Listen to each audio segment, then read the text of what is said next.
this chit chat. Grab your popcorn, sit tight, we're ready to roll. In the heart of Sac Town, we're feeding your soul. In the King's Court, the vibe's electric. If you don't like that, we're here to correct it. With the best in the game, we're raising the bar. From the hardwood to the airways, we're the King's shining star.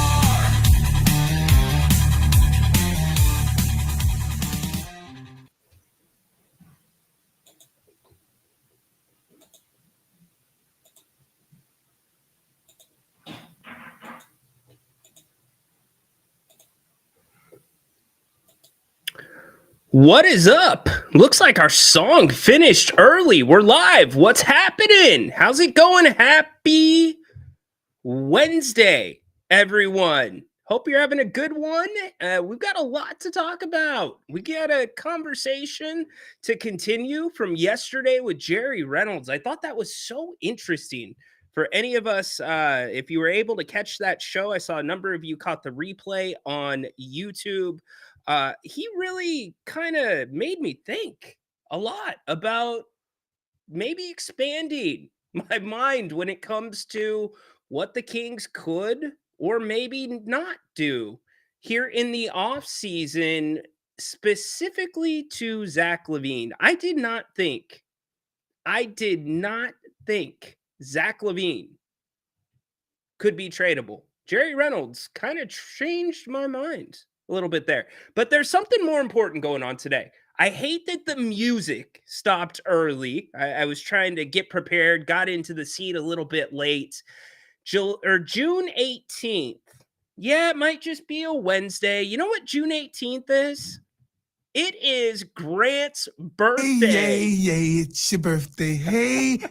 Little Mike Tyson. It's not Monday. It's not Tuesday. It's not Wednesday. It's not Thursday. It's not Friday. It's not Saturday. It's not Thursday. It's your birthday. It's your birthday. Who else but Mike Tyson to sing Napes a big happy birthday here on the 18th. He's got the day off. Doesn't mean that we're not going to celebrate him to a degree. I've got some memories that really stick out to me about Grant, and he's just an incredible guy. Period. End of story. Period. End of story. So if you have any funny moments, any rants, anything that you think of when you think of Napes, share them. Shoot him an X. Say happy birthday to him here on the 18th. Hope he is enjoying his day. I'm sure this show will get back to him. We'll talk more about his birthday as the show goes along. One of my favorite things that I remember about Napes is he used to love guest hosting the Jim Rome show. I mean, he would, if Jim asked or Craig Kitchen made that call, was like, hey, we need a fill-in, because Jim usually is very, very scheduled. He takes the same days off, and I know it's been different since his launch onto the free streaming TV and doing his own network and going back to Westwood One. He's really grinded this last year, not taking much vacation. But before that, you knew when Jim was going to take vacation. It was going to be during the summers. You would get a week or two around Christmas. So those were penciled in. But then there were just these really, really weird times where Jim might not be able to do the show in its last second. You know who got that call so many times? It was Napes. There was days that Napes would fly down to SoCal to do Jim's show, fly back to do the 3 p.m. show, and then do a Kings show. And the energy level from first show to all the way through the Kings, always the same. But Grant was a very polarizing figure on the Jim Rome show. Yes, exactly. Rome takes vacation because he gets a lot of vacation. Grant was very polarizing. There's a couple of guest hosts that really do elicit a decent amount of reaction. One of those, Brian Weber. What's up, Webbs? This gets back to you. The other, Grant. And not usually do the big fish of the jungle come around when a guest host is hosting. But Grant's different. Check out this day. Grant's hosting none other than Brad, the BIC. Hit up Napes. The man is on line 2. Brad in Corona. Where the heck have you been, dude? Mr. Napier, how are you, my friend? I'm not sure how I am. I got to hear what you have to say first. Well, I really am enjoying you guest hosting today. It's been a while. I love following you and your lovely, way too hot for you wife, Star Napier, on Twitter. The more pictures I see of Star, the more convinced I am that my original assessment of why she's hanging out with you is 100% accurate, Grant. Star had her middle name legally changed to Star Primary Beneficiary Napier, which is ironic because not only is she getting all that money you got when you finally kicked the bucket, but in the meantime, she's the primary beneficiary of that massive hog you're wielding, Grant. Oh, my gosh. I knew Brad had to come in. I asked him an hour ago, and he didn't even make it 60 seconds. Gosh. Didn't even get to a minute. Our buddy Brad in Corona. Do you know how many guest hosts would be able to recover from something like that and take that in stride? Grant and Brad ended up creating a friendship, and they would stay in touch offline. But just one of those memories that I have with Grant. I'm going to share some more throughout the show because, again, it is his birthday. It's not going to be a complete Nape's birthday show, but we're going to mix some of that in. Things that stand out to me. So a lot still to go over with the NBA. Tyrese Halbert, the finals coming back tomorrow. Let's get to some of your comments. Let's see what you're talking about. And then we will get back into what I want to talk about. Remember, if there's something you want to talk about that I'm not talking about, call the show. You can use the link that is in the chat. It's pinned to the top of the chat, or you can scan the QR code that is on the screen. Let's see. We'll just go from the top. We'll go from the top. Derek, sup, Rhino? It's not give up on DC being our point guard. Let's not give up on DC being our point guard. Yeah, look, if you want to pencil Devin Carter in as your backup point guard heading into camp, I'm okay with that, but I'm also not necessarily married to Devin Carter. It's something that Jerry and I talked about yesterday. I mean, I think there is a young core of this team. If you're looking with this iteration of the Kings to center things around defense, which that's Doug Christie's thing. Wasn't offense, it's defense, it's inspiration, it's motivation. Usually that is targeted towards your defensive players, your stoppers. Those are the guys that eat that stuff up. So Devin is in that small group that can switch probably 1 through 3, 1 through 4. So you lose him, but like Jerry said yesterday, and like I said today on the show, you're going to have to take some big swings. This stuff with the Kings improving around the fringes, it's done. And I think that's why the Lavine number that's on the books is just hard to swallow. And up until yesterday, when Jerry threw out something that might be feasible, I mean, you're going to have to take a risk. That's just period, end of story, what the Kings are going to have to do. Every team in the NBA, unless you are the Oklahoma City Thunder, and unless you are the San Antonio Spurs, you are taking a risk, and you're going to take them more often. It's not going to be one of those things where it's like, all right, we'll take a risk on this guy. We're going to give him 3 years. No, you're not. But yes, look, Devin's been in Sacramento. He's been working with some of the G League guys over in Thomas. Everything that I've heard is all positive, shooting, looking decent, but he is under the same list as pretty much every King here in this offseason, which is ball handling.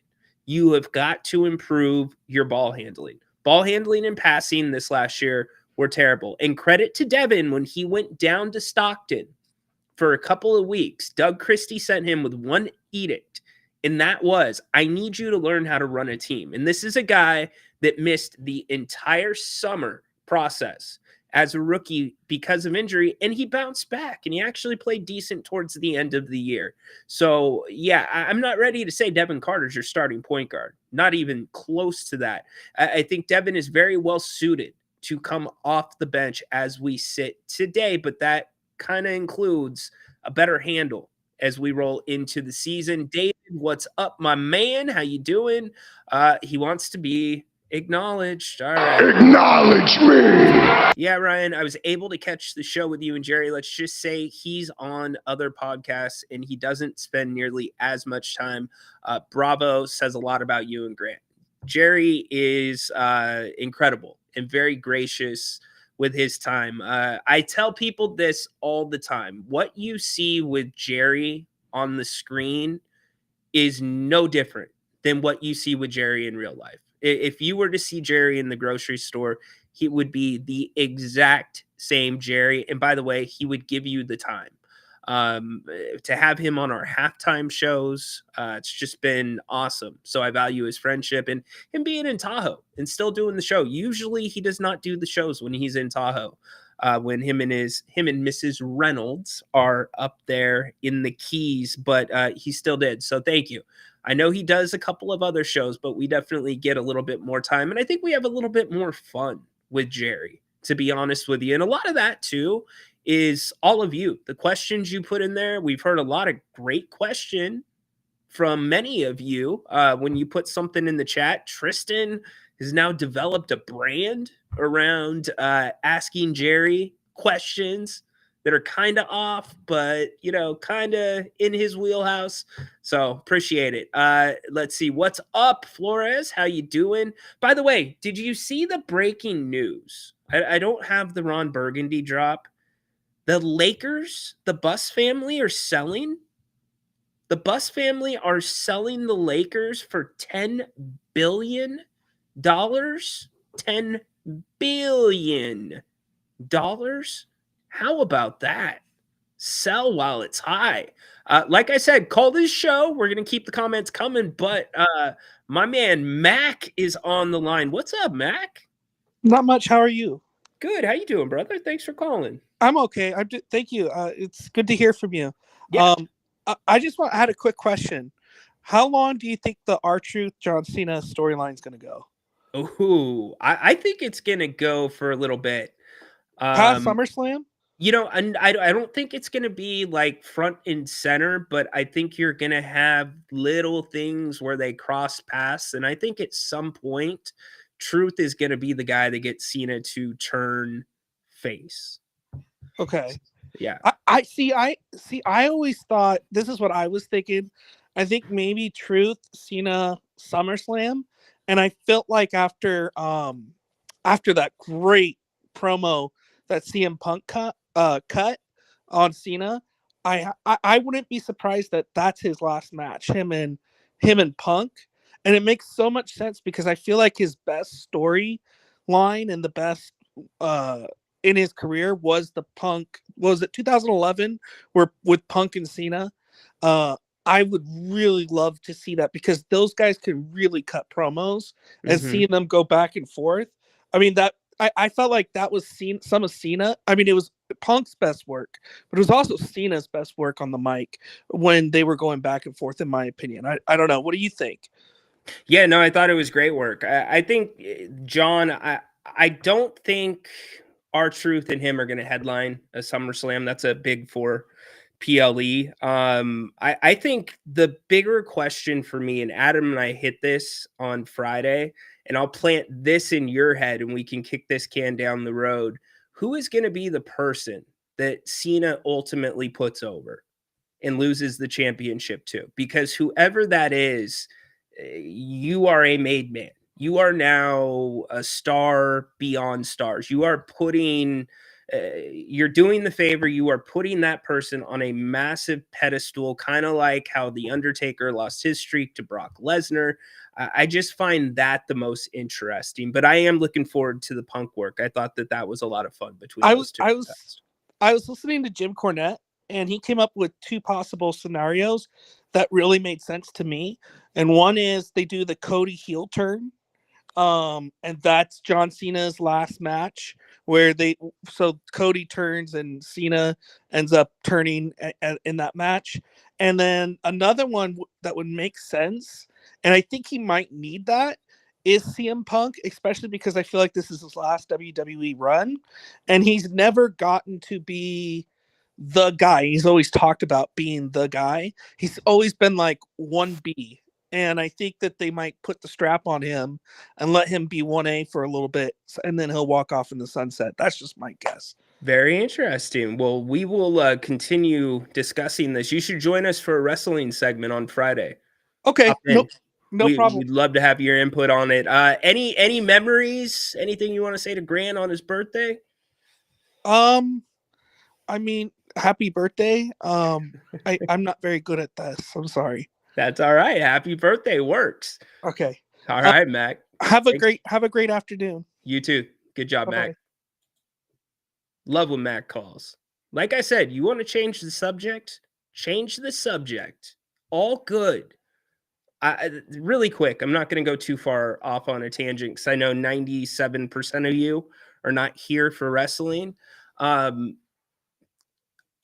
think Mac is right that it's got to be a Cody turn, or it's going to be, I don't think it's going to be a Punk. I don't think it's going to be an older talent, somebody that's more in the twilight. That's got to boost somebody to be a star over the next 10, 15 years. And a lot of you don't like this name, but this kid can work. Logan Paul. Could it be Logan Paul? We'll see. So $10 billion for the Lakers. Holy bleep. $10 billion? All indications point to DeMar out of here. Yes, I would agree. DeMar, there was a few of them that went out and worked with Coach Musselman today. I thought that was pretty cool. I think DeMar's definitely gone. DeMar's going to be a piece to improving this. And quite frankly, I don't say this much. It's not popular, but I think the Kings, I think DeMar has earned enough respect to say, you know, this isn't where I want to be for the end of my career. I think that what DeMar was sold was something completely different than what this ended up being, quote unquote, the craziest year of his career. Still processing, as he said in a podcast a couple of weeks ago. So yeah, I think that DeMar has value with teams that are close. Let me repeat that. DeMar has value with teams that are close. That's why I was saying, well, Oklahoma City, do they need that bona fide scorer off the bench that you know can put it in there? Miami would be a very good fit for him as well. Boston, the year with Tatum being gone, that, you know, that might be a good fit too. This Drew Holiday discussion, which kind of started here, to be honest with you, and then everybody else started talking about it. Yeah, that's right. I'm going to toot my horn. Acknowledge me. It started. Acknowledge me. I think that's a good situation. I know a lot of you were worried about the age with him, but man, to have that type of point guard with Demontis. Well, the biggest thing is we need a point guard, that's for sure. And really, if you're going to stick to Zack Lavine, I think Drew Holiday really could put Zack Lavine in a much better spot to be successful. But then there's the sexy names to me. And I'm not saying Drew isn't sexy. He's one of those guys that fits into the switch 1 through 4, 1 through 5. I mean, that would give you theoretically, if you had Drew Holiday, and let's assume you get the deal done with Keon, you either pick up the option or you extend him. Because if the Kings pick up the option, then there is some back-end consequences when you go to re-sign him after this year. If you have Keon, let's also say that you get Jake LaRavia back. So you got Keon, Jake LaRavia, Drew Holiday, Keegan Murray, and Devin Carter. That is a lineup. Now, that's not really a lineup you can probably play all the time. But to me, that's a lineup that can switch 1 through 5. The most successful teams in the NBA defensively over the last few years have been the teams that can switch 1 through 5. Oklahoma City, best example of it. Now, they do it so well that, I'm not going to sit here and say because you have the ability to do it, you're going to look like that. But that is a huge asset to have defenders like that. And then on the offensive end, I think Drew really just took a step back because he knew that Tatum needed more looks. I think it was one of those situations where he played his role. But is there other candidates out there? Sure. You guys know who I'm in love with. It's Kobe White. I have been crazy about Kobe White. I think he would be spectacular here in Sacramento. Only question is, could you get him extended and at what number? Because Chicago is going to have a couple decisions to make as well. Napes in his pure form doesn't talk about Star at all anymore. Hope they're still married. Star and Grant are just doing fine. But look, that's personal business. That's just one of those things. Some people do not talk a lot about their family. So I don't think Grant shies away from anything. He's probably the most transparent dude that I know that gets in front of a microphone and does this. Tristan laughing it up, taking it like a man. Yep. Nope. Grant has been okay. Okay. Why don't we go? He has not been oh my gosh. Anyways, like come on. Seriously? What's up, Beach? How you doing today? Off the clock, listening. Best chat in the world. That's because of all of you. $10 billion for the Lakers. Is that a deal? ESPN, Sports Center. That's what they're saying. So, speaking of Grant, since I'm kind of sharing some memories that I think about, some of the more fun times that we have spent together, and it's also a Rome thing. So, I usually go down. You guys probably know Matt in LA if you are a Jim Rome fan. Well, Matt and I in real life are very, very good friends. He is one of my best friends. Love Matt to death. And Matt and I, when the Smack Off was going on, would usually hold a Smack Off party. We would have people that traveled all over the nation to come to these parties. And so a couple of years ago, 2022, to be exact, it was the day before. It's the day before the Smack Off, but it was also the day of the NBA draft. Funny enough. So Grant was doing a draft show. And so you know that I had to surprise Grant. I just had to do it. There's no other way. Did we not get that loaded into the system? We will load that into the system right now. That's got to be in the system. So anyways, I acted like I was going to tell Grant, hey, man, here, I think this is what the Kings are going to do. Let me know what you think. Wow, it disappeared on me. We'll have to go find that during a different soundbite. What the heck? All right. Working through these. Amar, what's up? How you doing? Hope you are doing well. What's up, John Finch? Porter for, I don't know. Peter, Grant Napier, this is your birthday song. It is very long. Haunted Horse, pretty sure the Drew Holiday stuff started on the water hole. Yeah, of course. See, there you go. Plug in your own show. That is classic Haunted Horse. Plugging his show. Come on, man. The Kings can pick up Keon's option for 25-26 and can extend him up until the deadline of 2/9/26. But there's a hiccup with the extension. There's something different with the extension, Peter. I don't remember it off the top of my head, but I 100% know it's there. So do not look that up. Is Domas as good as gone? No, Domas is not as good as gone. I do not think so. Off the clock with the Bus family, right? Holy crap. $10 billion. Coach Muss, Nevada Wolfpack. best basketball coach ever. Is he back in Nevada? I thought he's in Arkansas. He's coaching a different team now. So anyways, all right, I want to talk really quick while I get a few things going. I want to talk about the Tyrese Halbert situation. There's been takes all over the place on whether or not Tyrese should be playing tomorrow night. And when Jerry and I caught up yesterday, the conversation that we had about it basically landed here because many of you were asking, is it the player's decision or is it the organization's decision on that? Because you're hearing calf strain.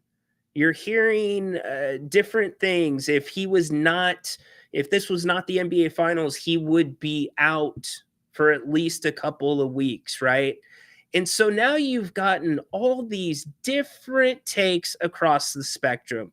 My opinion was, if Halliburton looks anything like he looked like last game, you've got to sit him. You have a better chance of winning with TJ McConnell out there because Hallie is not one of those guys that to me is a threat. Even if he's injured on the court, you got to play your defense and still respect the fact that he could make a play because his game's about explosion. It's about pace. His two best shots, the step forward and then the step back, are predicated off of explosion and your lower body. Same thing with that floater. So and that's on the offensive side. We're not talking about the defensive side. I think TJ McConnell, who has been the most effective point guard for the Pacers the entire series, I think him and the rest of the crew can get you through a game 6, especially at home. Now, you get to game 7, all bets are off. Oklahoma City's defense in OKC is suffocating. It made me claustrophobic to watch their defense the other night. So maybe best case scenario, you can get Hallie a couple of days of rest and maybe he's ready for a game 7. So, or people are saying, no, it's up to him. If he can walk, he can play. So I thought there were some interesting conversations around that today that started on actually Sirius XM Radio. Frank Isola, Brian Scalabrine, they were discussing this whole dynamic with Tyrese Halbert. It started here with Brian Scalabrine saying, if it's a calf strain, there ain't no way you can play. Oh man, he has a calf strain. No one plays with a calf strain. No one. No player, no NBA, no NFL, no soccer. No one plays with a calf strain. So I have no idea the MRI or anything like that, but no one is going to play when they strain a calf. You're going to miss significant time with a calf strain. Sore calf, kicked in the calf, not sure about it. No pop right there, but that's like getting elbowed in the ribs and you can't move and you're like, oh man, I got a sore rib. That's different than like tearing, Okay, so that's where Scal's at. He's played at a high level. He's won some championships. Then there's guys like Emmanuel Nacho. What an idiot. This is the other side of the spectrum. This was his take yesterday on Fox Sports 1. Probably one of the worst takes I've ever heard. I'm not going to applaud you for playing hurt. Most selfish thing I've seen Tyrese Halliburton do is try to play hurt because he tried to be a hero. Oftentimes in basketball and sports and even in this culture, we have this machismo alpha male idea of I'm going to put the whole team on my back. No, what you did last night was put the whole L on your back, Tyrese Halliburton, because your backup, McConnell, was the only player I would suggest that had a legitimate plus minus. Shout out to Benedict as well. In that game, McConnell had the second most points scored in that game, but you, Tyrese Halliburton, thought that you were going to be a god. You were going to be a hero. You said if you could walk, that you were going to walk on that court. You should have walked your butt to the back end of the bench is what you should have done. All right. How about that? Did that guy even watch the game? Seriously.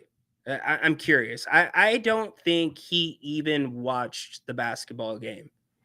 Tyrese only took 4 shots.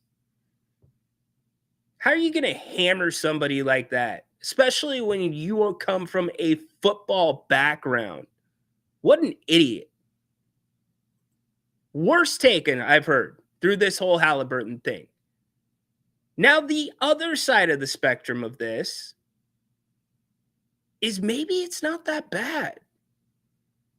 Maybe he just got a knee to the calf. Is there any chance that the Pacers are going with gamemanship right now? Where it's like, well, maybe we make them think that it's a little bit more serious than it actually is. Putting out that he's going to have an MRI.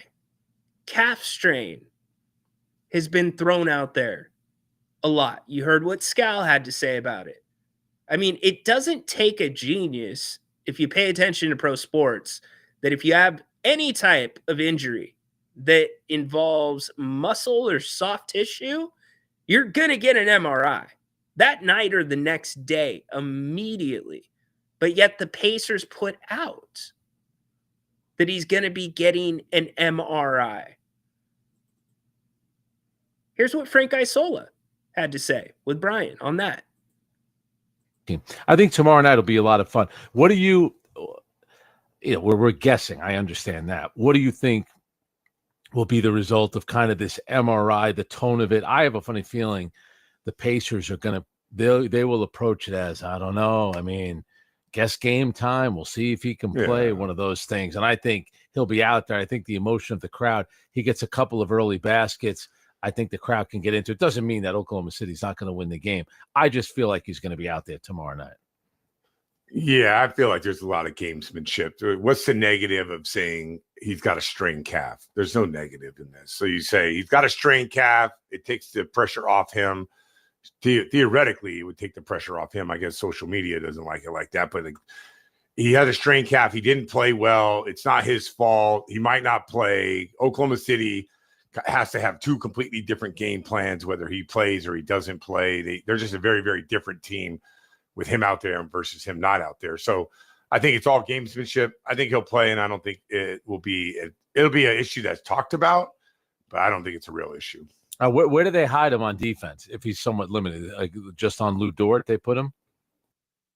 So where do y'all come out on it? I know one place that's going to know for sure. That's Vegas. Vegas is not going to be playing any games. They're not going to fall for any tricks that the Pacers are going to do with a game time decision. I just think it's really interesting. And I guess what are your opinions on this? If this was the Kings in game 6 of the NBA Finals, and one of your guys was significantly dinged up and you felt like you had the depth to be able to be successful and maybe get it to 7, where do you come out? Do you want him on the floor or do you want to rely on everybody else? So find it really interesting. Obviously, the Kings, what are they going to do? We're still trying to figure it out. Scott Perry put out his motivational Monday message about the process, things being slow, managing expectations. It takes time to build. A reminder from what we had heard from his press conference before. Nothing new per se. But one thing that's becoming a little bit more apparent is it seems the point guard market is opening up a little bit more than I expected.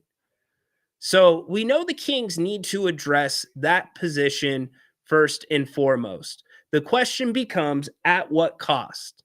And where do you address the position? Do you try to address the position through the draft?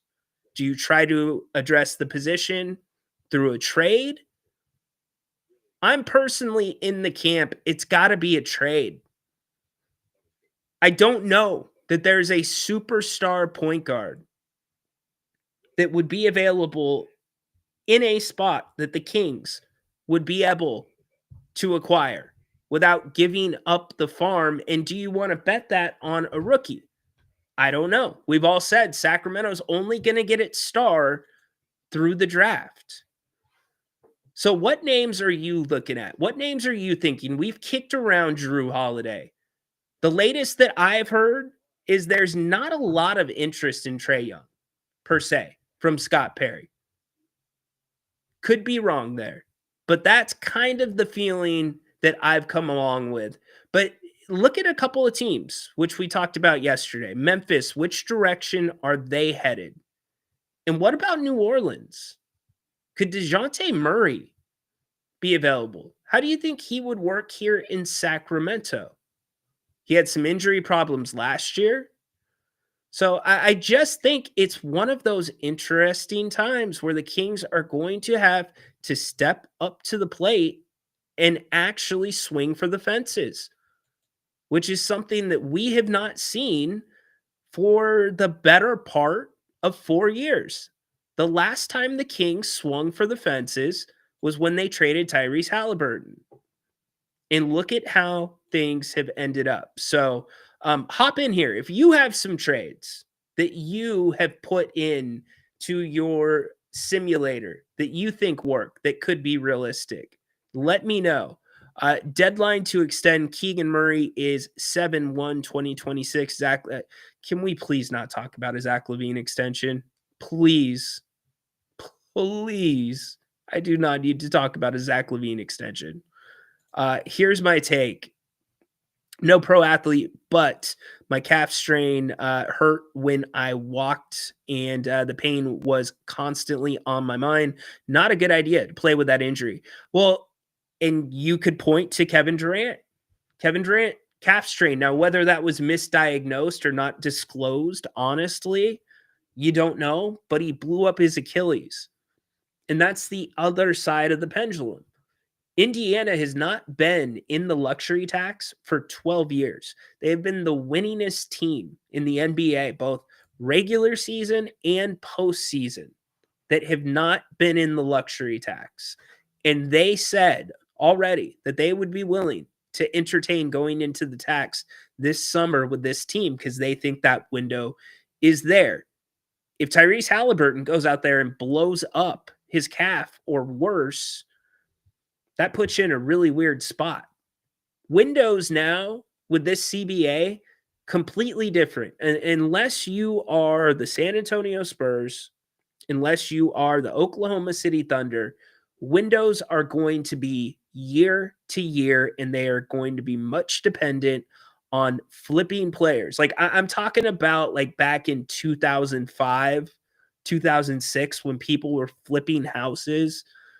You see George from J&S Auto Haas flipping cars every day on YouTube. Alex from EV Motors in Utah. Shout out to him. He got me a beautiful car. Thank you, Alex. Flipping cars. Like I'm talking about that kind of flipping. Rosters are going to be turning over.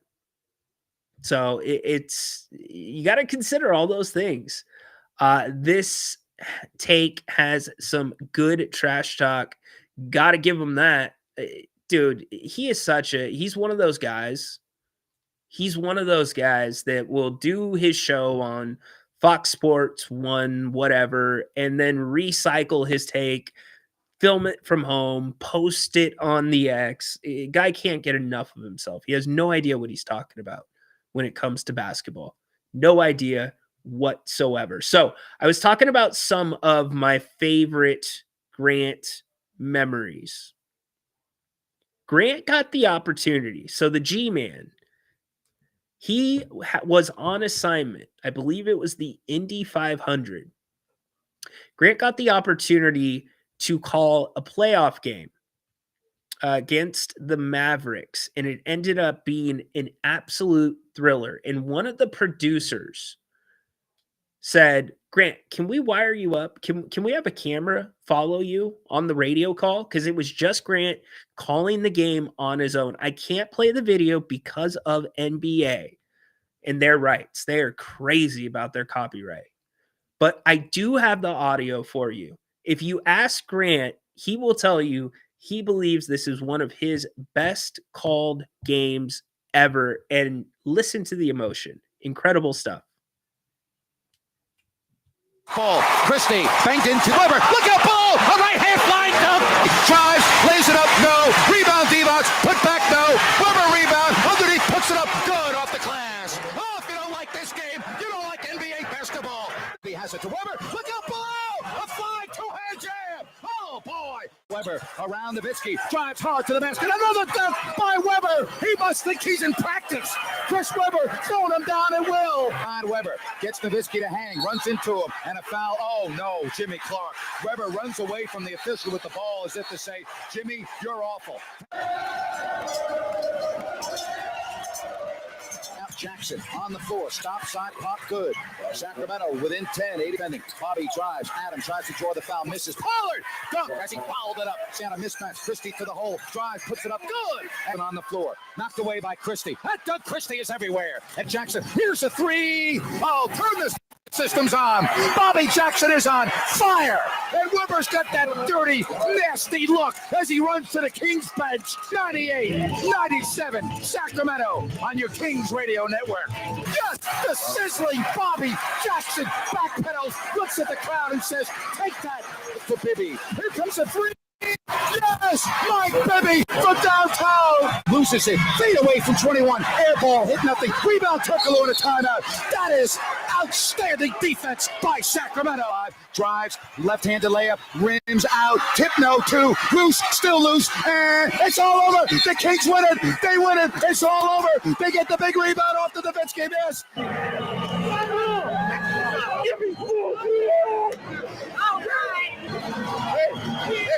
The fourth straight road victory for the Kings in the playoffs. What an incredible call. You got to go Let me look that express up. my. You have to go look it up. It is so good when he goes, and Weber's got that dirty, nasty look. I mean, Grant's head looks like it is going to explode because he's so excited and into the game. And he's sitting right there courtside. I thought it was one of his best calls ever. If you're just joining us, we're mixing in some Napes today because it is his birthday. We're sending him some birthday love, you know, a little bit of the birthday horn. And I was nice enough.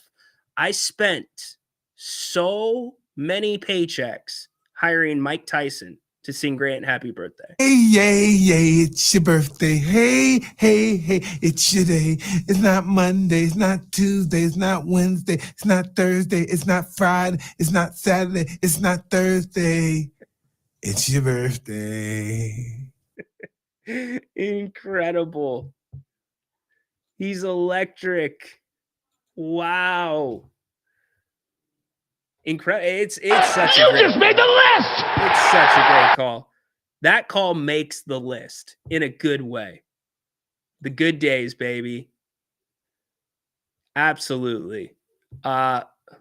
Mac back talking about Tyrese. It depends on the player and their mentality. Players become legends when they succeed. Hurt. Say, give Hallie a shot if he wants to play and play it by ear. Yeah, and yes, there's a difference between playing injured and playing hurt. And I know that's super cliche to say because so many people draw that line in almost every sport. But then I take it a step further with that. And we talked about the nuance. Maybe Hallie is just dealing with a, you know, como se dice, a Charlie horse? Is that what they used to call him? A stinger, depending on what sport you played. Maybe he's just dealing with that. And you know that can hurt like the Dickens too. That can feel like you got shot in the leg and it stays with you for days and days. But where I worry about it, Mac, is his game is so predicated on explosion and pace. So if he really is that hurt, I mean, Rick Carlisle, that's where that decision is going to have to come down. And then the organization as well is going to have to say something. It will be interesting to see how he is listed when the injury report comes out. That for sure will be interesting. Dorian checking in. What's up? Hey, Dorian, I don't know if you heard the show, but I am 99% sure that you should be aware of the NCAA settlement that got approved by the judge. I think the years you played at Sac State could fall into that, my man. They're going to be retroactively paying athletes. So just saying, Dorian, I'm not being one of those shady unclaimed property companies that goes and searches names and like, oh, that person has like $10,000 of unclaimed property. Hey, guess what? Let me grab this money for you. I'll only charge you 20%. You didn't know the money was there. I'm not being that guy, Dorian. Get your money from Sac State if you can. But as a kid, those calls were so memorable, and it sucks so bad. The Kings have only given us one playoff series since then. Hard to believe, right? Hard to believe. Is it too far of a jump to say that the Kings have only given us one good season of not even good season? Have the Kings been enjoyable to watch since 22-23? Consistently enjoyable to watch? There were so many of you that would hit us up on the post-game shows, and you'd be like, that's it. Turn it off the TV for the season. Can't take any more of it. Can't do it. Won't do it. But like, sit back and think about it for a second. Think about basketball. Think about the end of the year last year after the trade deadline. Think about everything before that. It really wasn't super enjoyable to watch.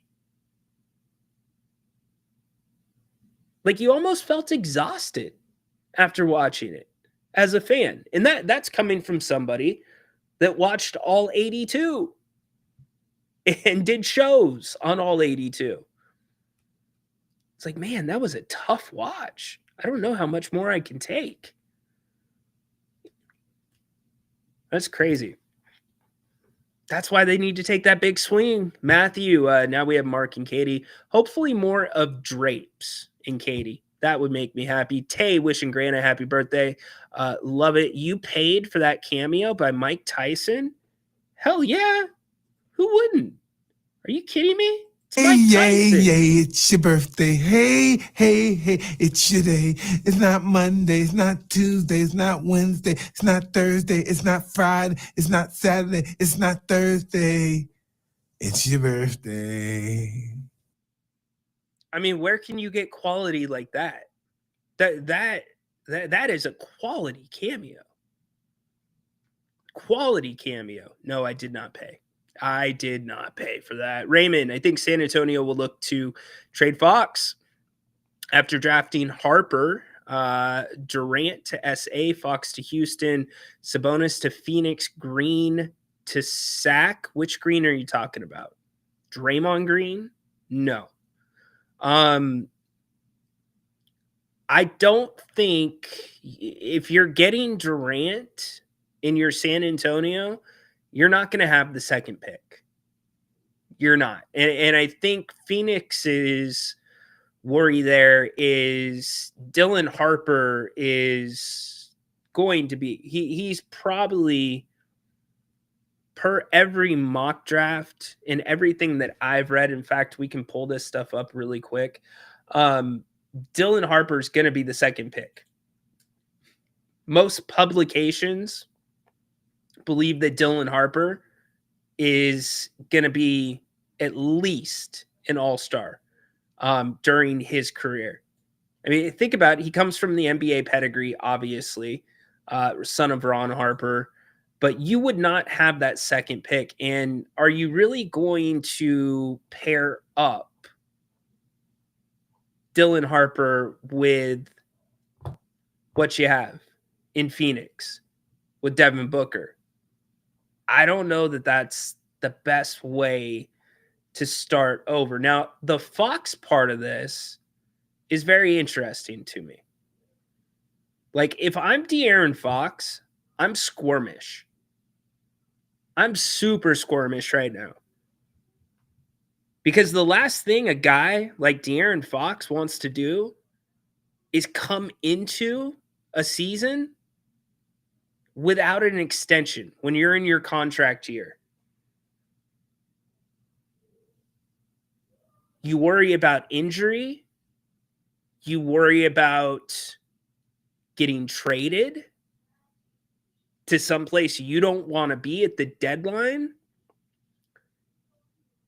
And if I look at San Antonio, and by the way, Phoenix has said that the offers reportedly, they're not interested in the players that San Antonio offered. Certainly, Phoenix is probably asking for Steph Castle. Why wouldn't you? You would be negligent not to ask for Steph Castle.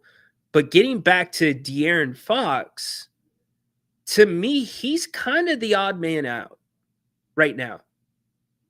It's not like San Antonio mortgaged their estate to get De'Aaron Fox.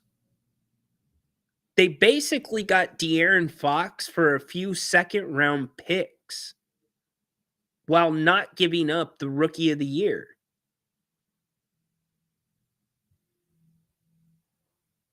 They gave up a few second-round picks to try out De'Aaron Fox.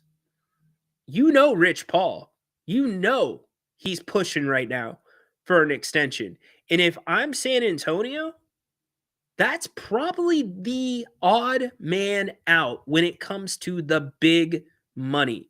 And by the way, you have to take into account Wemby's going to be a supermax. You don't know about Steph Castle yet. Those guys are going to have to get paid. If you bring in Durant, you know the money he makes. De'Aaron Fox could find himself in a very precarious situation. I shouldn't say precarious because there's a market for De'Aaron Fox. Let's just put it this way. There's not a market for De'Aaron Fox at what he left on the table in Sacramento.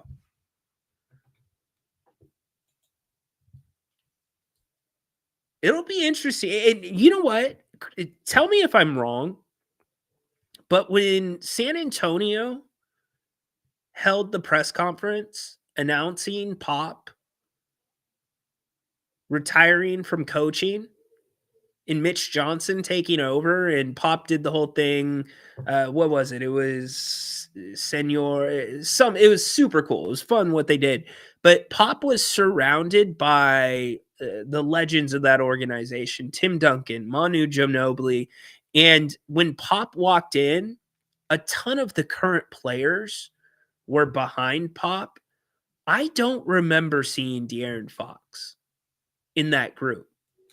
I remember seeing Steph Castle. Now, that doesn't mean that De'Aaron wasn't already in the room. That doesn't mean that I didn't miss. I could have missed him, but I don't remember seeing De'Aaron Fox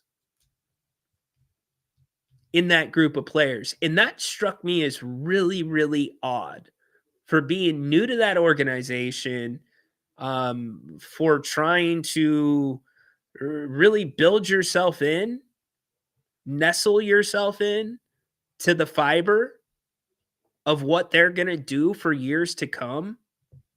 Thought that was interesting. Gail, what's up? Happy birthday, Grant. My girl Gail in Valencia. Gail in beautiful Santa Barbara. You're not in Valencia. I know where you're at, Gail. Gosh, I love Santa Barbara. Great place. Johnny Finch, happy birthday, Grant. Grant should speak for a living. You know, he probably should. He probably should speak. Actually, talking about speaking for a living, I told you the story earlier, really quick. This was one of the funner things that I remember doing for Napes. So Matt in LA, if you're a Rome fan, is one of my very, very good friends, one of my best friends that I met through Jim Rome. And so we get together every summer for the Smack Off, put together a party. And Grant had not guest hosted Rome in probably a year and a half. And so I hit Grant with a little draft day surprise. First off, It's an honor and a pleasure to talk to the great Oh. Grant Napier, a staple of sports talk all over the fine 50. It's your boy, Matt, in LA. And I wish I was as hyped as you two Kings guys were for this draft. But unfortunately, the Lakers don't draft until like the 57th round. So I can't really get too hyped. You know what I mean?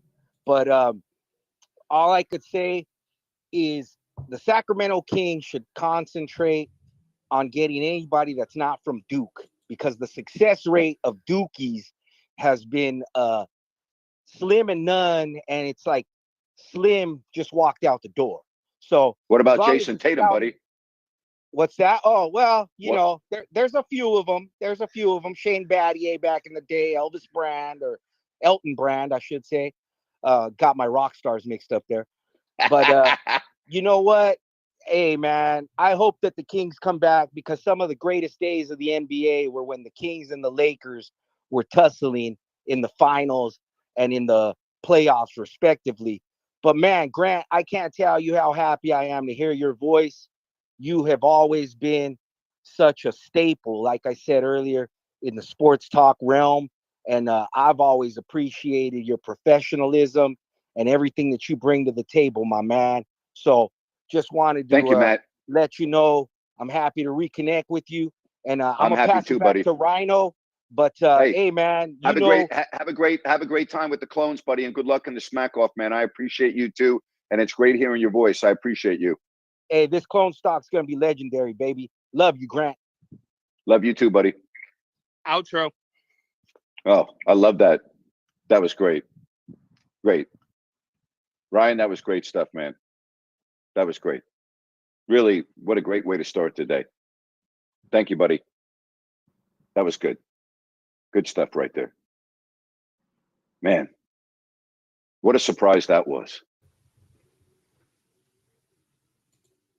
So what you don't know about that is Grant, I think he will tell you he did not.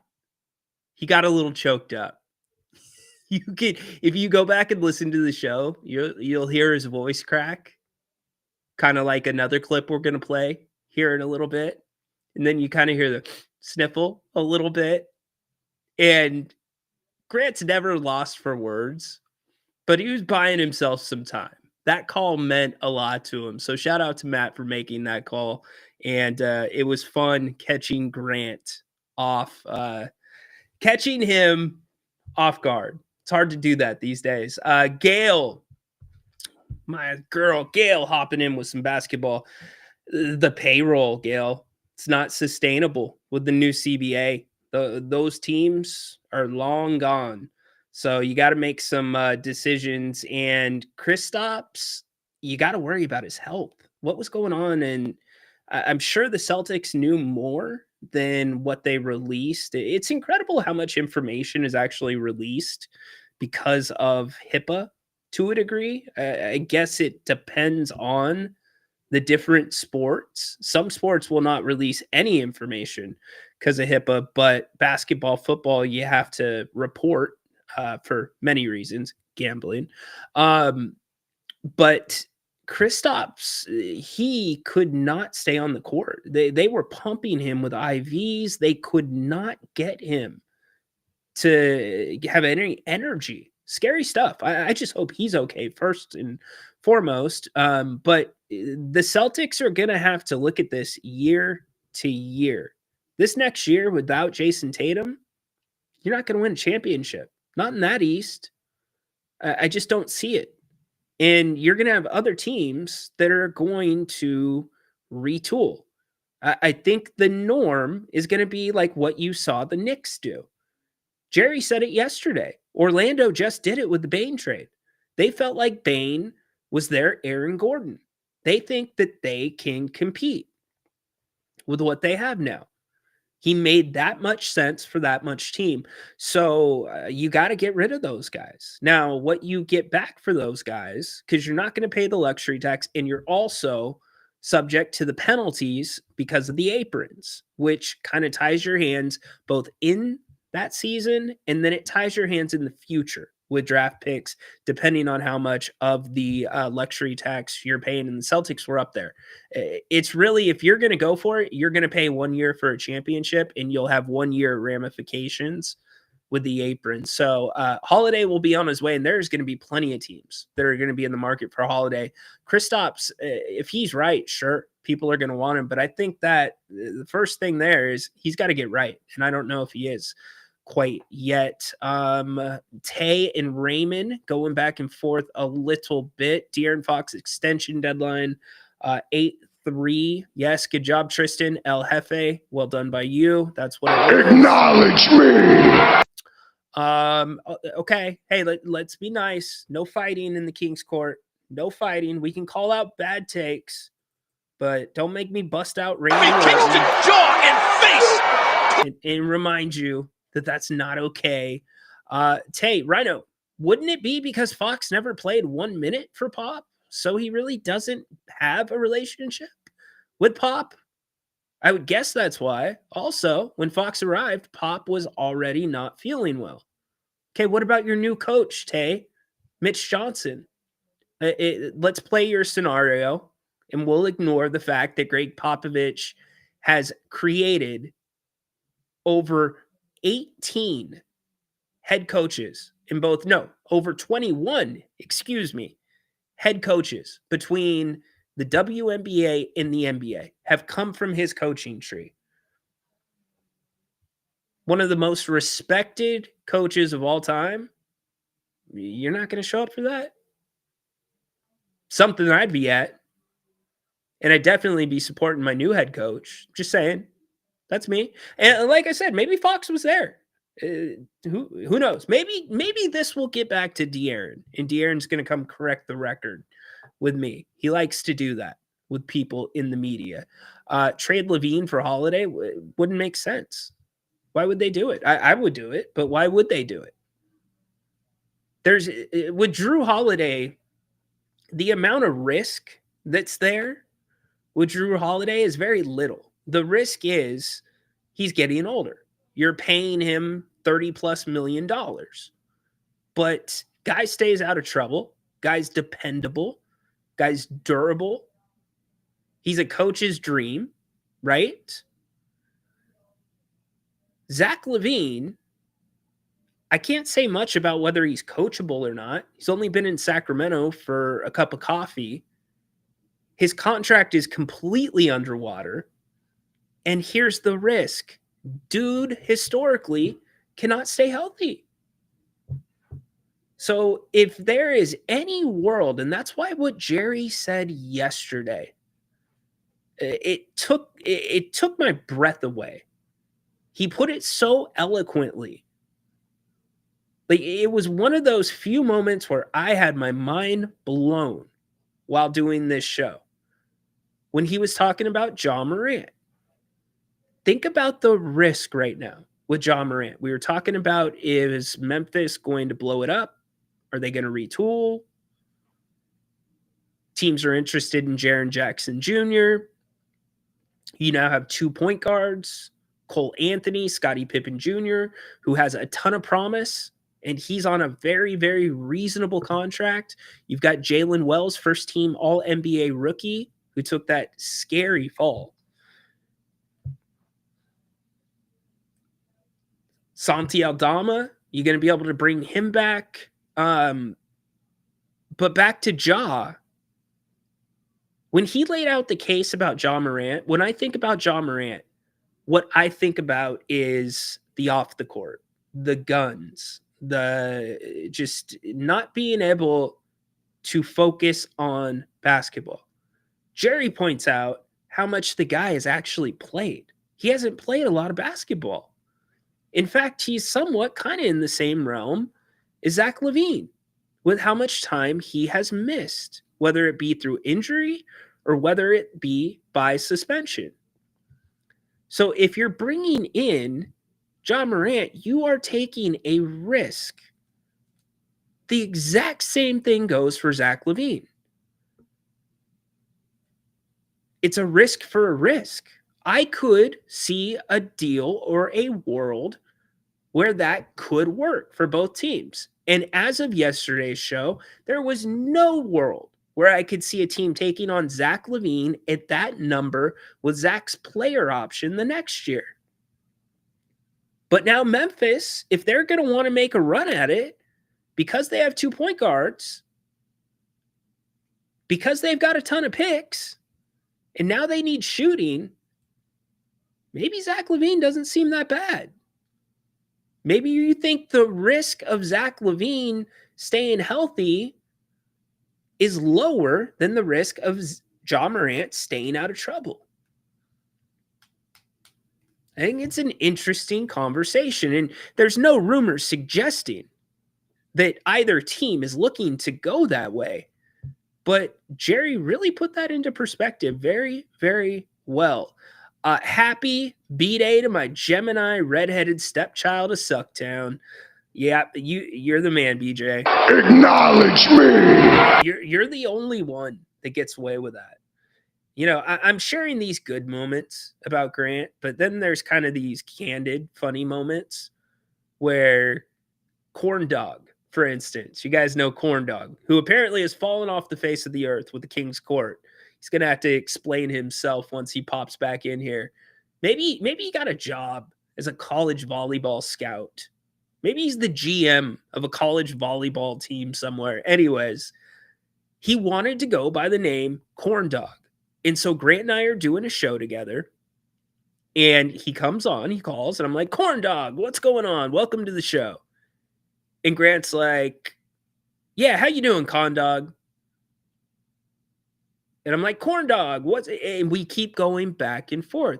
And what Grant forgot was on a show, he called him Corn Dog. Grant glossed him Corn Dog, which is why he kept the Corn Dog thing. And Grant's telling me, man, you can't be calling him Corn Dog. And I even dropped the fat drop on it because corn dogs make you fat, right? Not calling him fat. Grant's looking at me like I'm making fun of our viewers. So we have our candid, funny inside, if you don't like that, moments as well that happen all the time. Grant is locked out of the show today. Yes, he is locked out of the show. He is off. He should be enjoying himself today for sure. Tay and Raymond. Okay, I like it. You guys are making up, having a good conversation. Darius Garland would be the best pickup if Perry can make it happen. So wouldn't mind Marcus Smart as a locker room backup. Yeah, Marcus Smart's name's been thrown around. Russell Westbrook has been asked about on this show. You know, I do kind of tend to agree with Grant that those guys are Band-Aids. I like Marcus Smart. I like what he brings to a team. I think with Doug Christie and the what I call universal pieces this team has, I think Marcus Smart could be an asset when it comes to their development as well. I just don't know about the number, and I don't know about the offense. He's erratic at times, but I do like the mindset of him. Pardon me. It's the Office theme playing in the background. Let's see. Those aren't okay. You guys are going back and forth. You guys keep it going back and forth. Here's a moment from Grant that none of us will forget. None of us. If you weren't a Sacramento Kings fan and you saw this moment, you probably have not forgotten the moment. The sign-off when we thought the Kings were gone. And the fans around us chant our names. What a class act Paul Westphal has been. Great to see the fans, and it's an emotional moment. Well, it really is. I mean, Paul is such a great guy to be around for the last couple of years, and obviously, he wants to see this team make a lot of progress going forward. And boy, the fans here, great. You can tell love this team. And hey, what's to say? It's been a really, really a neat night. Jerry, all I can say to you is thank you. Well, thank you. We'll try to make it off the air. Well, I'll tell you. Let me catch my breath here. There's a lot of uncertainty, as we all know. But the one thing that we do know is the love affair between this team and this city. And tonight, we say so long with the music from Sacramento's legendary rock band, Tesla, and iconic memories from your Sacramento Kings. Folks, this is Love Song. Unbelievable. Most memorable Grant and Jerry moment. Doesn't mean it's the best, but probably the most memorable. Just raw emotion.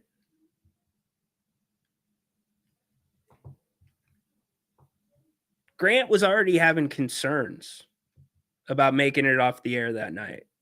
And then Jerry started choking up. And then it was on. But to hear your names chanted in the background, unbelievable stuff. Like, unbelievable stuff, boss. These are some of the moments I think about when I think about Napes. We're kind of celebrating him because it's his birthday today. We're incorporating him into the show. I got Mike Tyson here in the King's Court studio. Mike, can you sing one more time for Grant? Hey, yay, yay, it's your birthday. Hey, hey, hey, it's your day. It's not Monday, it's not Tuesday, it's not Wednesday, it's not Thursday, it's not Friday, it's not Saturday, it's not Thursday. It's your birthday. Darius Garland, I'm not necessarily sold on him. He's got a lot of money left on that contract. Now you do have him under contract for a while, I believe through 27, 28. But you know, Mitchell has made things very easy on him. And also Garland coming off of toe surgery, by the way. He's recovering from that right now. So I don't know. And again, a question that's been asked. The biggest thing is we need a point guard. That's for sure. Is it, do they need 2 point guards? Do you need 2? You need the point guard for sure. And I asked Jerry 2 weeks ago, you know, what could make this discussion a little bit easier is if Isaac Jones is able to improve enough this summer. We can't compare anybody to Keon and put them on that track, but athletically, Isaac Jones, he's NBA ready athletically. His body is there. It could probably improve, but his body is there as we sit. Now, he's a rim runner. He's a shot blocker. So that helps to a degree with Domas, but where it doesn't necessarily help is him on the perimeter defending. So do you end up with the same problem with having Domas at times still down low? Because really, if you want to talk about the Kings' problems defending the 3, it starts there. It's the Kings being undersized at the center position. You have to pack the paint. And that's why there's long closeouts. That's why there's bad angles, etc. But if you could get Isaac Jones, who I do think should play the entire summer league, treat him like a rookie. Same thing with Devin Carter, as I've said. If you can get Isaac Jones to be a player that could play 7 to 10 minutes a night for you, that would so greatly help this team, because that's one of those positions that everybody has been asking for. That 4 or 5 that can defend on the perimeter, and you hope that maybe that's where he can start to improve his game as well. His shot blocking is decent. He explodes. Him getting off the floor is very impressive in person. He elevates very quickly. And by the way, for the Keegan haters, that is something that Keegan worked on last summer, and it was so evident in his game this year. His explosion, he was quicker off the floor. But most importantly, if you're Scott Perry, and I've said this a few times, if you're Scott Perry, the one thing that you have to do, hands down, something Monty McNair did not do, and I actually think Monty overall was not that bad. I think Monty will be remembered for the trades he didn't make rather than the moves he did. Monty reportedly going to the Clippers to be an advisor, by the way. That broke yesterday. But if I'm Scott Perry, my number one priority is getting every single King back to their natural position. The Kings have played out of position for 3 years. Partially because I just wish, by the way, if they gave me my credential, my NBA credential for a day, there's one question that I would ask. And it's not been asked by anybody. And it's a perfectly fair question. It's not a question that's going to get your credential ripped, but it's probably the most important question when it comes to where and why the Kings fell short. It's what was or what is. How did they envision the guard position over the last 3 years? What is it about the 6'1", 6'2" guys that aren't point guards but aren't shooting guards? What is it about that type of player that you felt would benefit the team? Because we've been through Davion Mitchell, Devin Carter, different in their own ways, but caught in the middle. So you've got to get your guys back into position. You got to get Keegan to the 3. You got to get Zack Lavine to the 2. You got to have a real 1. And then that opens up the spot at 4. You need a 4 too. Who's going to be that 4? I think it really, if you're looking for the quickest fix for this team, it is that. It's 2 things. It's having guys that can guard multiple positions that cause chaos in transition. And it's getting them into their natural positions. We could argue all day if Domas is a 5 or not. Many will say, well, 4 didn't work out in Indiana. Others will say, well, that was more of a Turner thing because of his game. Keegan Murray's a 3. Malik Monk's a 2. DeAaron Fox arguably is a 2. At best, he's a shooting 1, like an SGA. But if you're looking for a quick fix, that's the way. It's getting them back into position, and it starts with this position. Well, the biggest thing is we need a point guard, that's for sure. You got to have that point guard. I think it changes everything. Domas not a 5 or a 4. Then what's Domas? Honestly, we have point guards. No, Juggernaut, I disagree with you. Devin Carter is not a point guard. Keon Ellis is not a point guard. Devin Carter's like a tweener, and that's what I mean. The tweeners have been the story of the last 3 years. Very true. You're forgetting defending the 3 balls and not making your 3s. 100%.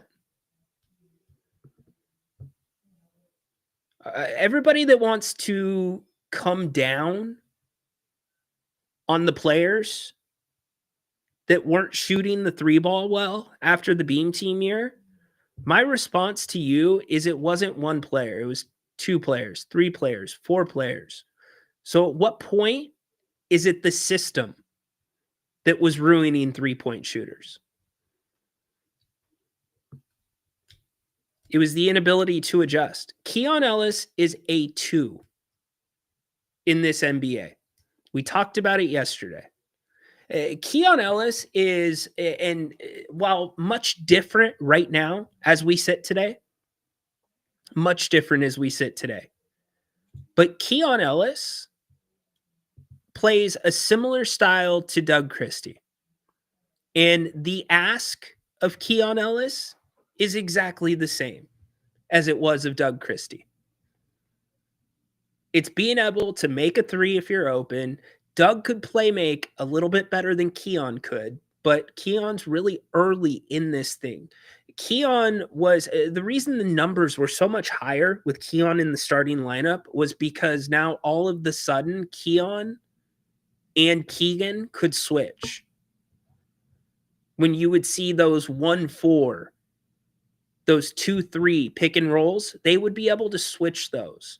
The hope is Devin Carter can do that as well. But that's what made that defense get a little bit better. And then you threw in a Jake LaRavia who could switch across the board as well. So the other part about Keon Ellis is your 2. Let's say, and Jerry and I played this out yesterday. A Ja Morant, Keon Ellis backcourt would be incredible because you have a point guard that can play make, that's really good off the pick and roll. Now, if we are strictly talking basketball, what is the one hole in Ja Morant's game? I only need to give you 3 seconds to put it in the chat. And I gave you a hint. It's shooting the 3 ball. So if Ja Morant could develop a 3, which he has been trying to, that kind of changes his game. But a Keon Ellis, Ja Morant backcourt, that is a natural 1-2 right there for you. I know you're saying Keon 6'2", 6'3". Depending on the style of basketball you are playing, that's what you have to remember. Style of basketball. Keon Ellis being 6'2", 6'3" is not a big deal because he plays like he is 6'8", 6'9" defensively. He can chase the short guys around, the guys his size, like Steph Curry. Some of the best recoveries of the NBA season this year defensively, I saw from Keon Ellis on Steph Curry this past season. He can chase those guys, but he's also physical enough to be able to take a bump. Keon Ellis is the slipperiest 2, one of the slipperiest 2s in the NBA. That's why ESPN has him as a top 10 possible free agent under the guard position. Think about that for a second. He is incredibly hard to screen. He gets around everything. So when you're playing the style of basketball defensively that Doug Christie wants to play, that's a very good 2. And there is no pressure to get Keon going offensively. How he's doing on the offensive side of the ball does not affect how he plays on the defensive side of the ball. Now, if you want to go traditional with your 6'6" shooting guard, then you're going to be running a more traditional offense, which by all accounts, that does not seem like it's in the cards with Doug Christie. Another thing that doesn't seem like it's been in the cards with Doug Christie is playing Domantas Sabonis alongside Jonas Valanciunas. So do you get a training camp?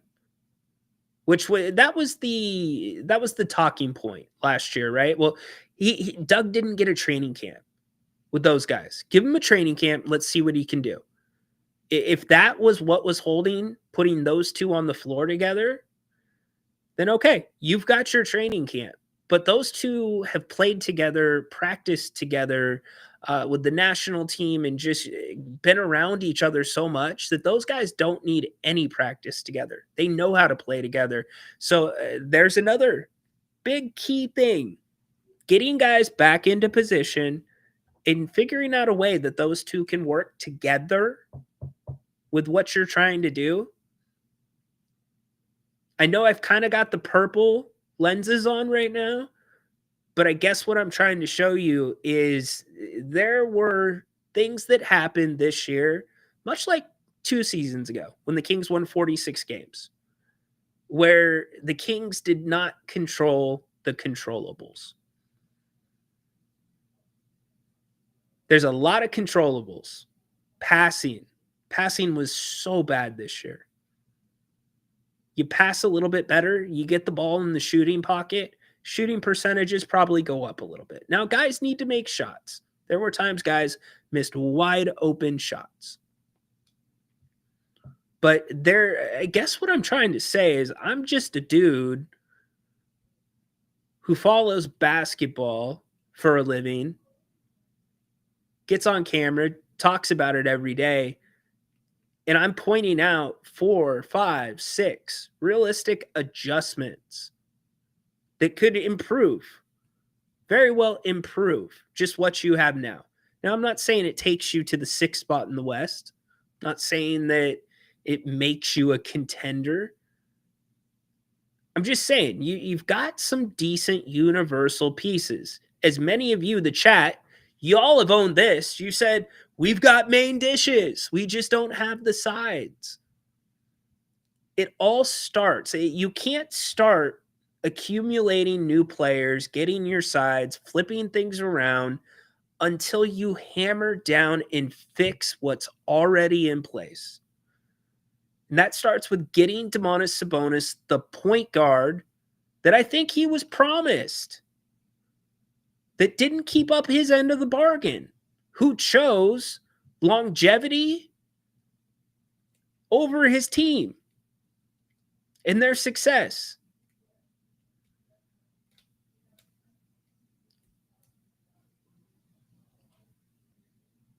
Not ready to throw Domas out yet with the bathwater and trade him.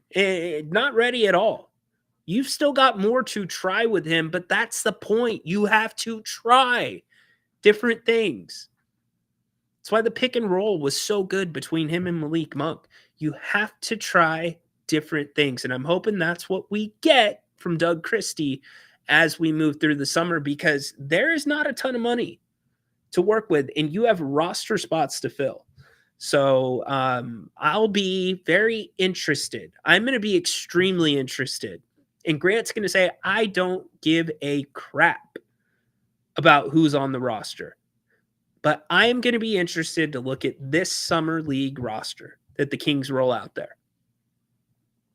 The Kings have historically, over the last 3-4 years, done a great job of scouting undrafted, identifying, scouting, and obtaining undrafted talent and then developing them.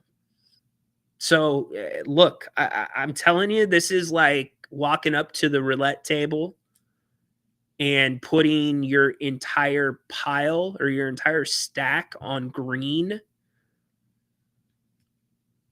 But I'm looking to see if maybe, just maybe, they can find somebody.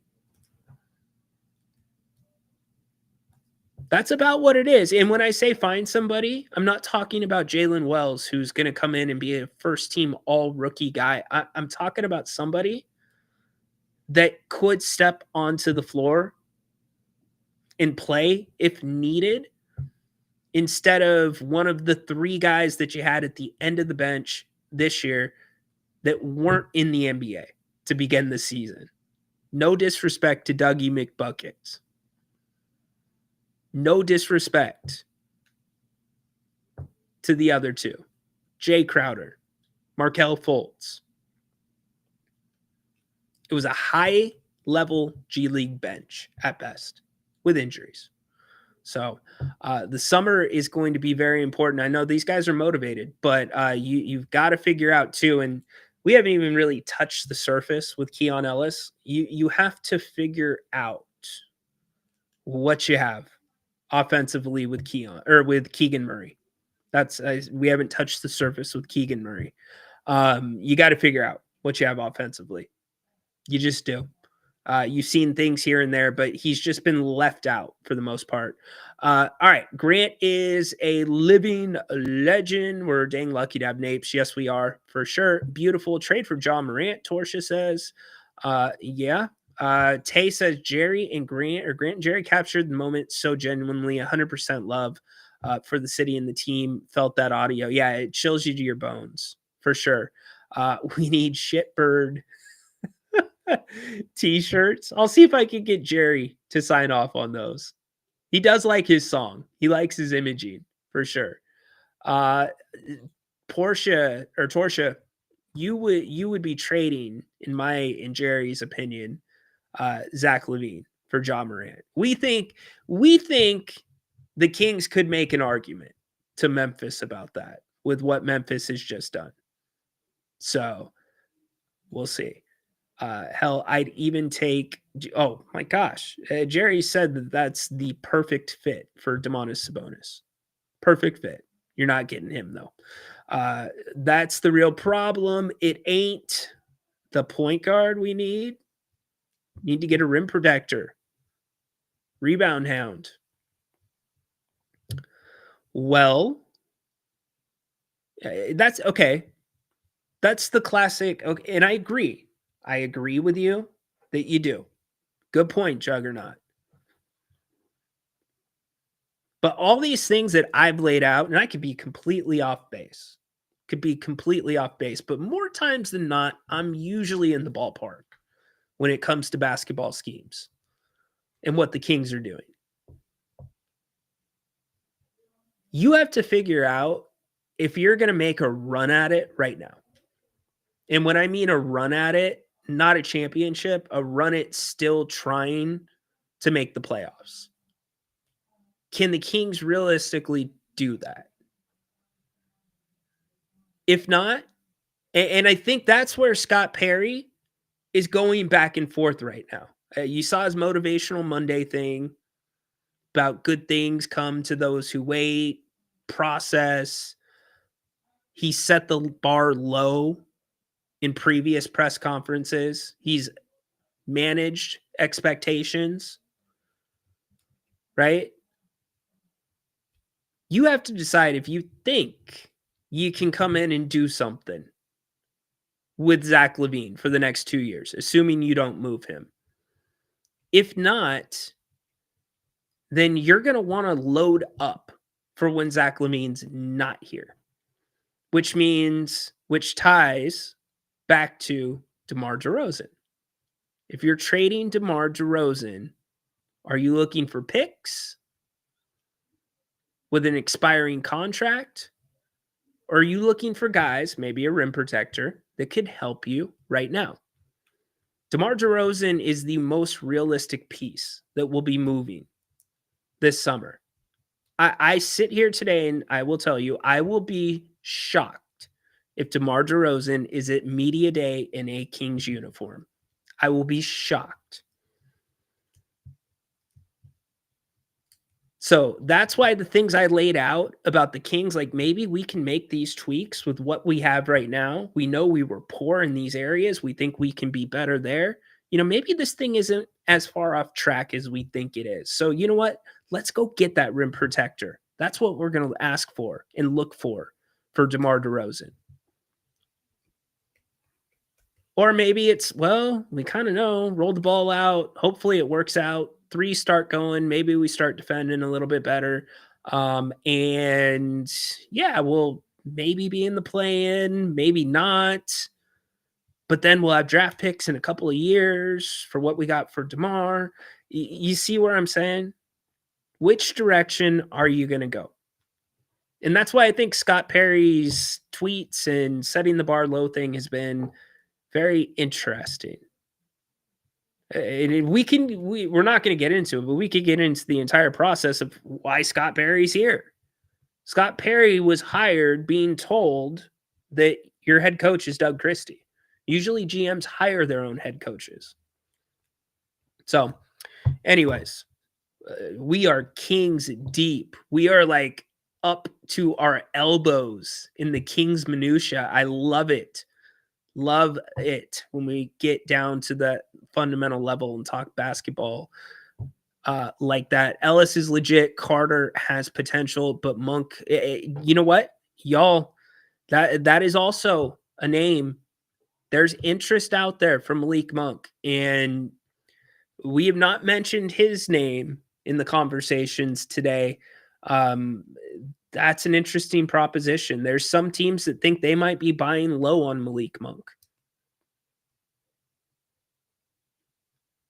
Malik, first off, loves it here in Sacramento. Loves it here. But he's really, how do I put this? He's the guy that keeps the locker room level for the most part. When things get too high, he'll bring you down back to earth, let you know, hey, check it. When things get too low, he keeps things light. When guys don't want to speak up, he speaks up for them.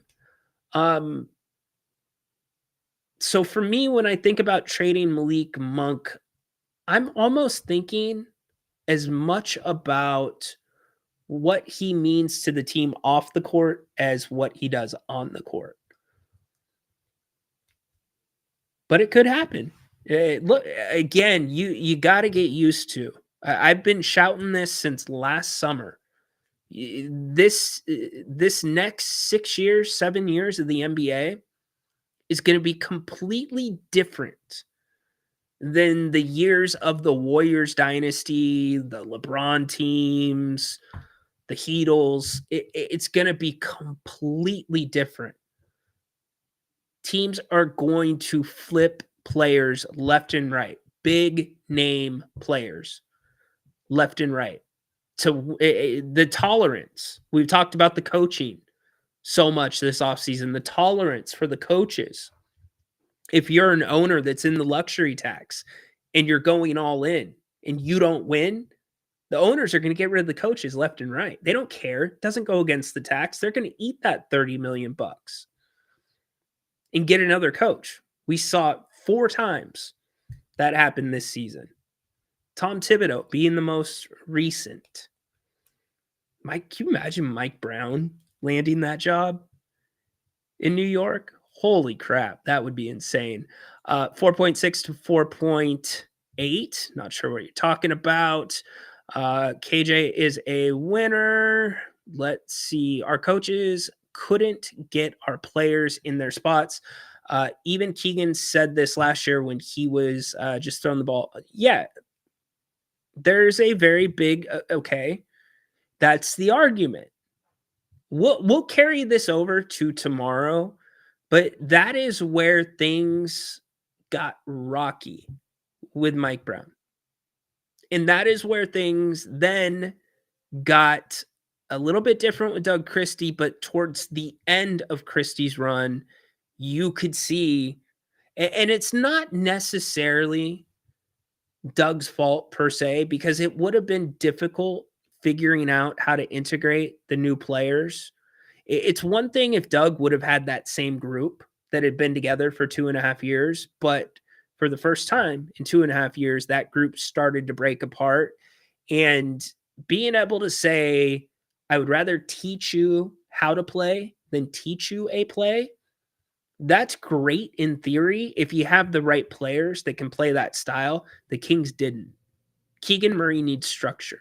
He came from structure. Davion Mitchell needed structure. He didn't get it until the end of his run here in Sacramento. Then he goes to another franchise where he gets structure and he has very good success.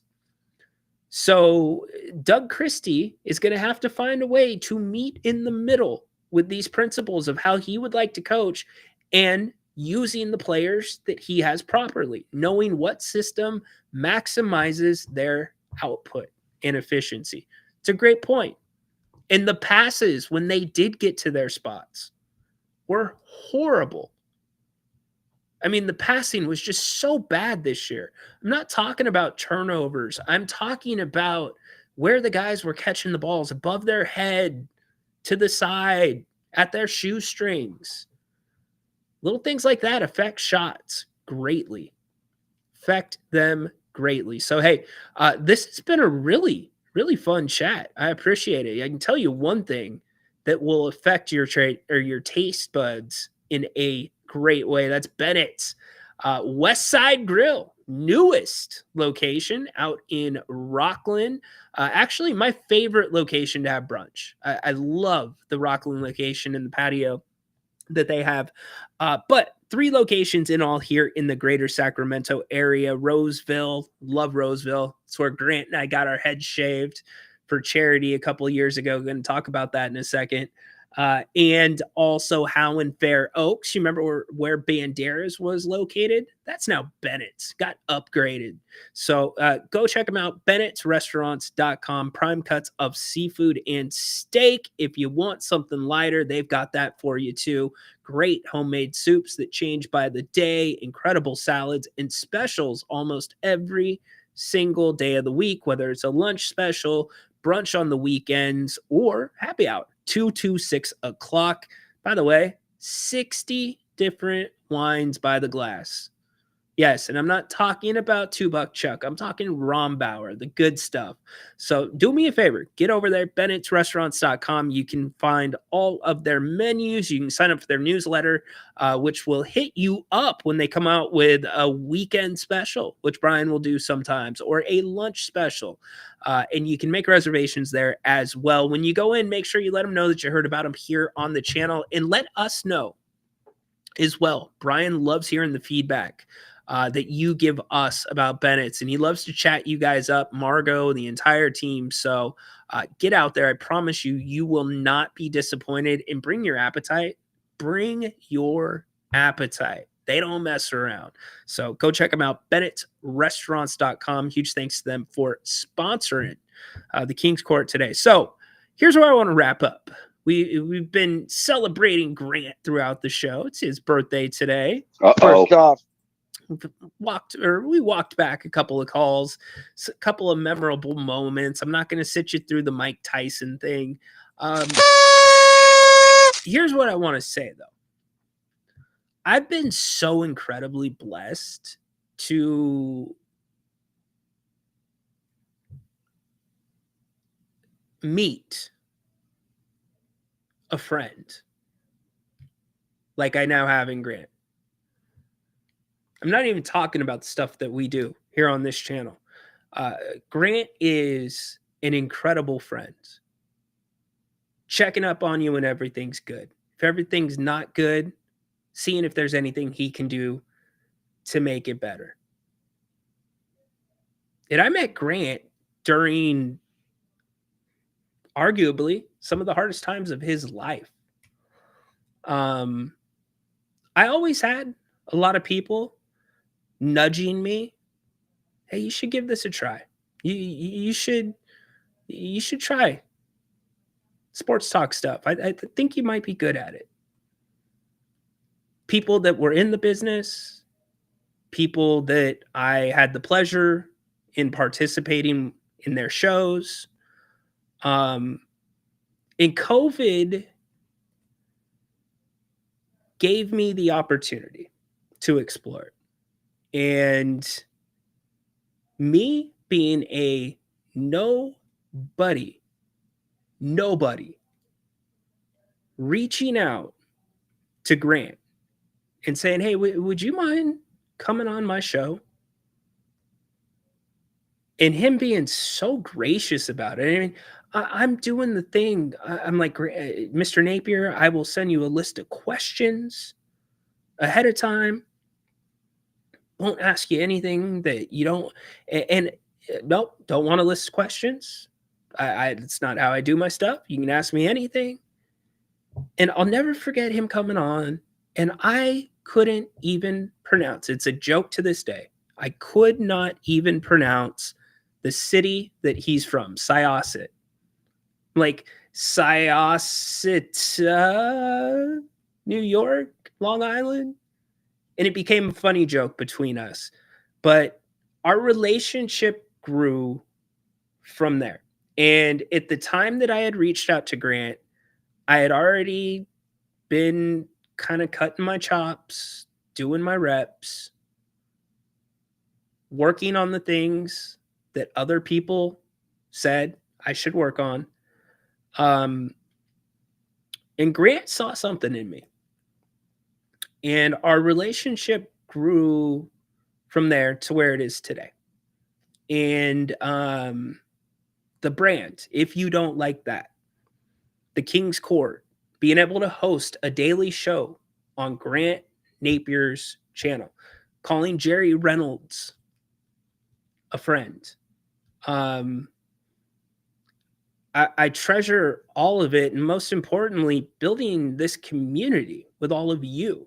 Y'all have been as important to this as anything else. But I think about two situations, and here's what I want to say to you. I am nowhere yet. I am extremely blessed, and I am extremely cognizant of how lucky I am to be where I'm at now. But I understand I am just one of another guy that puts a microphone in front of their face and gets on a camera and talks about sports. It's my job to be my own person and separate myself. I'm still working on that. I'm still growing. And your support has been incredible. So thank you, each and every one of you. But I go back to this. Many times people say, you don't want to meet your heroes. You don't want to meet your heroes. And as a kid growing up in Sacramento, I'm not going to say Grant Napier was my hero, but when I thought about Sacramento Kings basketball, I mean, Grant Napier was the guy. The show, 3 o'clock, the brand around Grant, being brash. You know, Grant was the guy. Jim Rome, for me, was the guy. Listened to him for 20 years, right? You don't want to meet your heroes. It's what you hear many times. Jim Rome came here in 2017, the year the Golden One Center opened. I had been listening to the Jim Rome show for, at that time, 15 years. Had never talked to Jim. Had never had any of my contributions to that show read. But I was able to get into the live show. He did a studio visit where he did his show from 1140. And I knew that if they were going to give anybody an opportunity to get on the air, it was going to be me. Like, it was going to be me. I was going to get to Jim first. Like, I wanted to introduce myself, tell him what I'm trying to do. And this is pre-COVID. This is when people are still nudging me, right? And I got to the station at probably 6:30 in the morning for a 9 a.m. show. I'm standing in the cold. Dave and Jason are looking at me through the tinted window like, what's wrong with this guy? Why is he just standing out there? And so when they finally asked, anybody want to go on with Rome? Nobody put their hand up, but I shot mine up. And it couldn't have gone better, even though I couldn't get 2 words out of my mouth when the producer, Adam Hawk, it's a great guy who I'm friends with to this day, when he said, what do you want to talk about? I couldn't get 2 words out of my mouth. And then I go on with Jim. I didn't think I was going to be going on, and it couldn't have gone better. It was an amazing 4 or 5 minutes. Grant Napier was on that show that day too, just a different hour. And he came and told me I did a great job of representing Sacramento. Jim told me the same thing. He's like, dude, are you trying to audition for a radio gig right now? He said that on the air. And so fast forward to the COVID times, and Grant and I's relationship started to grow. We had calls that I felt were different. I thought I brought out a different side of Grant. And this is all at a time Grant he has no need to help out. anybody, but he helped me out. He mentored me. He was always real with me. He's still real with me to this day. Will pull me aside the second we're off the air if I do something wrong. So I go back to this, and this is what I learned from Grant, and this is what I want to pass along to you. It's not about don't ever meet your heroes. It's go meet your heroes and be prepared to meet your heroes, because you never know when or where that opportunity could come. And Grant reminds me of that to this day. He said, you were prepared.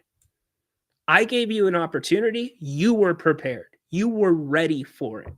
So if there's something you want to do, whether it's this, whether it's something else in the world, you don't know who you might run into. It could be on an airplane. You want to get into the film industry? You're a writer? That director might be sitting right there. Make sure you're ready for your moment. Make sure that you're ready to meet your heroes. And I'm so gracious and so incredibly just blessed for Grant to have pointed that out to me. Because it wasn't one of those things where it's like, you know what, I'm going to prepare. It was just that will. It was, you know what, if that's going to happen, I'm going to make the most of it. And to this point, I feel like I've done a pretty good job of it. But that's something I've never shared on the air, but it's something very personal between him and I that he always reminds me of, whether we have successes, whether we have failures. And I thank him for whatever it might be. Said, well, I gave you the opportunity, but you were prepared and you did the work. You followed through. So I pass that along to you today. Be prepared. Be prepared to meet your heroes. You never know what might happen. So Napes, happy birthday, buddy. Happy freaking birthday. Roll up your sleeves to your freaking neck. Dig your arms into, I don't know, what kind of cake do you think Napes goes? Napes is such a basic eater. He's probably just, I would say, a white cake chocolate frosting kind of guy. Yellow cake chocolate frosting. Maybe Roll up those sleeves to your freaking neck. What do you think? What do you think Napes is eating for cake tonight? That would be interesting. I'm going to find out. I will report back. But hey, fun conversation today. Thanks for humoring me for a few minutes. And it felt like we kind of celebrated Napes throughout the day. So yeah, happy birthday, buddy. And thank you to all of you. Remember this. You can download the show if you want to take us on the go. Spotify, Apple, Amazon Podcasts, wherever you get your podcasts. King's Court with Rhino will be there. If you want any of Grant's shows, you can find them at grantnapier.com. You can also find them on Amazon, Spotify, and Apple, just like the King's Court. Give us a big thumbs up if you wouldn't mind. Definitely helps the algorithm. You guys have been so great about the algorithm, by the way, because anytime the Kings play, and anything that Twitter puts up is hashtag Kings, whoever the opponent is. Our videos, our post-game live shows go into that feed because of all of you. So thank you very much. If you're not one of the 8.2 that's already subscribed, feel free to. We'd love to have you. We're not going to blow you up with a bunch of emails. We'll be back tomorrow. I will be back tomorrow. I think Napes makes his return. We didn't even talk about the Stanley Cup. I'll talk about that tomorrow. Incredible stuff, by the way. Florida Panthers win 2 in a row. But yes, we are out. Still so much to talk about with the Kings. A lot coming up before the draft. We will get all through it. And look, whether it's good or bad, we will be here to discuss it throughout the summer. And make us your spot for the Kings. Make us your spot for whatever sports content you are seeking out, because Grant and I are pumping it out nonstop, and we've got bigger plans coming as we continue to grow each and every season, which again is because of all you. So thank you very much, boss. Happy birthday, buddy. Happy freaking birthday. Well done. Amazing moments. Roll up your sleeves. Roll up those sleeves to your freaking neck. Celebrate yourself. Probably a Coors Light, maybe some fresh fruit. Bennett's, New York Prime. Love it. All right, we're out of here. Go Kings, light the beam. Court is dismissed on Napes' birthday, June 18th. Catch you tomorrow, y'all.